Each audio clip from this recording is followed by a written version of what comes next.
Did you know that Chocolate Hills has been declared the country's third national geological monument on June 18, 1988? Unya gitawag pa jud ni Eighth Wonder of the World. Grabe ang Chocolate Hills. So inana na to ni sila ampingan kay grabe. Ilado na ta sa kalibutan. Kumbaga dili ni makita sa ubang nasod. Diri lang jud ni sa Pilipinas. Maong ato gini dapat ampingan para naatay pirmi nga ipanghinambog sa ubang lugar ba nga naatay ingon ani kanindot nga lugar, naatay ingon ani nga nindot nga laaganan nga wala sa uban. Unya gideclare pa jud ni sa UNESCO, United Nations Educational, Scientific and Cultural Organization. Grabe. Kana sila dili na sila basta-basta mo declare o ginana ba kung dili gyud nindot ang isa ka lugar. So kay napili man nila, nakita gyud nila kung unsa ka nindot ang kining Chocolate Hills. So regarding sa panghitabo, dipinsaan lang gyapon namo akong kapwa vlogger nga dili man pud namo sala ang pag-promote sa usa ka lugar kay tungod kami nag-drone lang gi-promote namo ang maong lugar.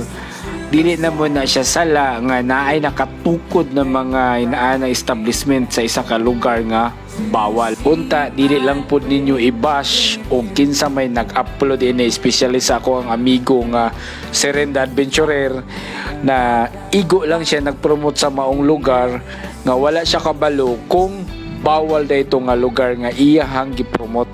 At least nakita ninyo kung unsay tama o unsay mali sa reaction sa uban ba. Basta ang ato lang ampingan ang maong kinaiyahan ba nga gihatag sa Ginoo sa atua para naapatay mapamana sa ato ang future pa na mga kabatanunan. So para sa kasayuran sa tanan, kining Chocolate Hills mag-usap-usap pud ni usahay og kanang color ba. Kung ting-ulan, green kay ni tanawon, nindot sa titanawon og kanang tingulan-ulan.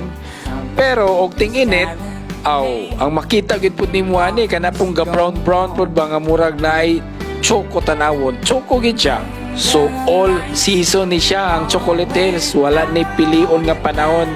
Maski unsa nga panahon, nindot lang gihapon murag gugma ba nga ikaw lang gihapon ang pirmi niya pilion. Imo siyang pilion pero dili kanya kaya higugmaon. Unya naa ni 1,260 ka hills. Grabe ginaana kadaghan o ginaana kanindot tan-awon. Unya ang Chocolate Hills naani sa Carmen, Batuan o Sagbayan, Province of Bohol. So dili lang kay isa lang ka area ang Chocolate Hills sa Bohol, dili lang kay sa Carmen lang, naapod siya sa Batuan o Sagbayan. Sa mga wala pa makalaag diri sa Bohol, ayaw ninyog kalimti ug laag ang maong lugar, ang Chocolate Hills.